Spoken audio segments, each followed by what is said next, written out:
चंद घंटों बाद गुजरात में, हिमाचल प्रदेश में, इन सभी राज्यों में वो नतीजे आ जाएंगे जिसका अनुमान एग्जिट पोल्स ने सामने रखा है।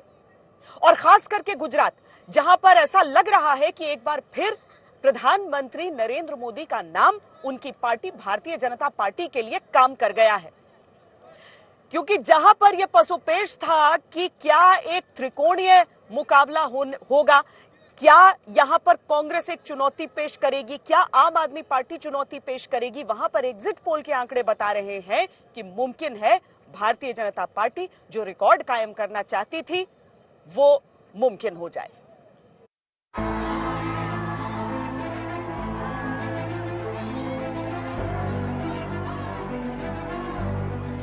ગુજરાતની અંદર જનતા જનાર્દન ભારતીય જનતા પાર્ટીનો વિજય બાવટો લઈને નીકળી પડી અને આ ચૂંટણી ભાજપ નથી લડતું ભાઈ, આ ચૂંટણી ન ભૂપેન્દ્ર લડે છે ન નરેન્દ્ર લડે છે, આ ચૂંટણી તો મારા ગુજરાતના વાલા ભાઈઓ બહેનો લડે છે। ગામે ગામે ઉમંગ બધી જીત છે, રંગ હૈયે કેસરીયો રંગ જે જગાવે છે।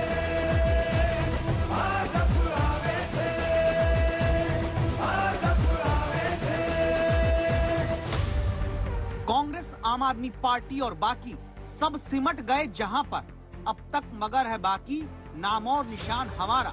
कुछ बात है कि पार्टी सिमटती नहीं जहां पे बदलता गया सियासी दुश्मन दौरे चुनाव हमारे। एग्जिट पोल के नतीजे अगर चुनावी रिजल्ट में बदल गए तो शायद गुजरात में नरेंद्र मोदी के लिए ये पंक्तियां सच साबित होती हैं।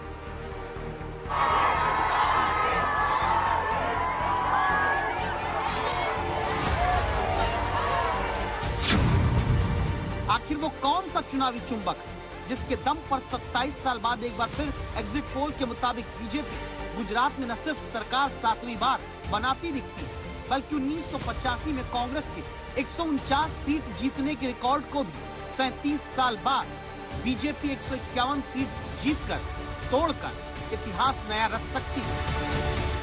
नरेंद्र भाई की, मोदी साहब की, उनको वोट दिया है। आप खड़े हो अभी, वो भी मोदी साहब ने बनाया, रिवर फ्रंट बनाया, पूरा गुजरात को विकास किया है। मोदी ने जो विकास किया है उनके सिवा कोई आ ही नहीं सकता।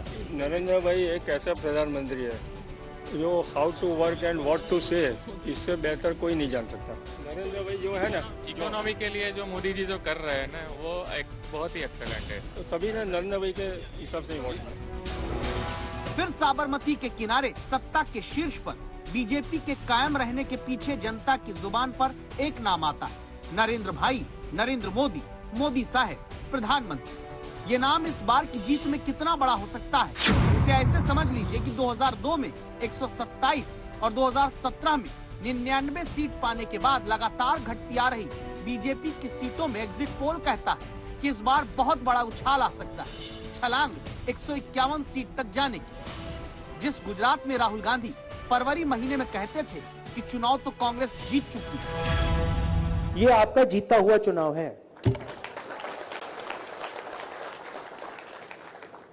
चुनाव खत्म हो गया है, आप लोग जीत गए हो। बस आप इस बात को एक्सेप्ट नहीं कर रहे हो। जिस गुजरात में अरविंद केजरीवाल कहते आ रहे थे कि एक धक्का जीत का चाहिए, जीत थोड़ी सी किनारे पे है, मार्जिन पे है, कम है। 92-93 सीट आ रही है, कम सीट आ रही है, एक जोरदार धक्का लगाना पड़ेगा। महीने भर के आक्रामक प्रचार और वर्षों से बीजेपी के संगठन की जमीनी ताकत के साथ पार्टी ने विपक्ष के इन्हीं दावों की हवा गुजरात में निकाल दी।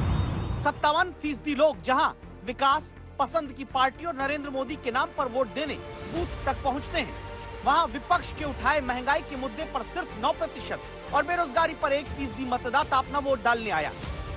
यानी विरोधी ही वो मुद्दा जनता तक नहीं पहुंचा पाए जिसके आधार पर वोट देने की प्राथमिकता मतदाता समझता। क्या इसीलिए बीजेपी गुजरात में बड़ी जीत हासिल करती दिखती है? भाइयों बहनों, भारतीय जनता पार्टी ये जनता जनार्दन पर भरोसा करे छे અને એટલે જ जनता जनार्दन भाजप पर भरोसा करे छे। કોંગ્રેસના જમાનામાં જનતા પર ભરોસો જ નહોતો, लोगों पर भरोसा नहीं। 27 साल बाद भी भरोसा घटने की जगह और ज्यादा बढ़ना आखिर संभव कैसे है, इसे बताने वाला गणित जानिए। 2017 के चुनाव में बीजेपी ने गुजरात में करीब 1 करोड़ 49 लाख वोट हासिल किए थे। 2019 के लोकसभा चुनाव में बीजेपी गुजरात में 1 करोड़ 85 लाख वोट पाती है। तब बीजेपी विधानसभा की 173 सीट पर आगे हुई थी। यही वजह है कि इस बार 150 सीट का लक्ष्य रखा गया तो चुनाव त्रिकोणीय भी था, तो बीजेपी ने पहले ही 2 करोड़ वोटर तक पहुंचने का लक्ष्य तय कर लिया। जय और पराजय दोनों हमने देखा है। हम जब विजयी होते हैं तो हमारी कोशिश ये है कि हम ज्यादा से ज्यादा जमीन से जुड़े, जमीन के साथ जितना गहरा नाता बनता जाए हम बनाए। हम जब चुनाव जीतते हैं तो हम लोगों के दिल जीतने के काम में कभी कमी नहीं आने देते। हमारे लिए हर पल, हर दिन, हर योजना, हर काम जनता जनार्दन के दिलों को जीतना, और दिल तब जीते जाता है जब उनको समाधान होता है, संतोष होता है, तो हम हमारी शक्ति उसी में लगाते हैं।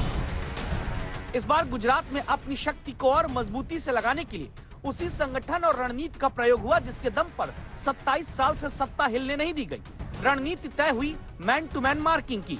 ये क्या होती है, इससे पहले आप फुटबॉल के एक मैच के वीडियो से देख लीजिए, जहां विपक्षी टीम के हर खिलाड़ी के साथ अपनी टीम का एक खिलाड़ी घेरा बना लेता है, जिसके बाद दूसरी टीम के सदस्य के पास खुलकर खेलने की बहुत कम क्षमता रह जाती है। इसी तरह गुजरात की राजनीति में एग्जिट पोल के मुताबिक नतीजे ऐतिहासिक हुए, तो इसकी बड़ी वजह मैन टू मैन मार्किंग यानी राजनीति में हर वोटर तक पहुंचने की रणनीति रही। बीजेपी जमीन पर चुनाव पन्ना प्रमुख की रणनीति के तहत लड़ती रही है। पन्ना प्रमुख यानी बीजेपी का वो कार्यकर्ता जो वोटर लिस्ट के हर पन्ने पर दर्ज 30 से 35 मतदाता तक पार्टी के लिए संपर्क का प्रमुख और मजबूत स्रोत होता है।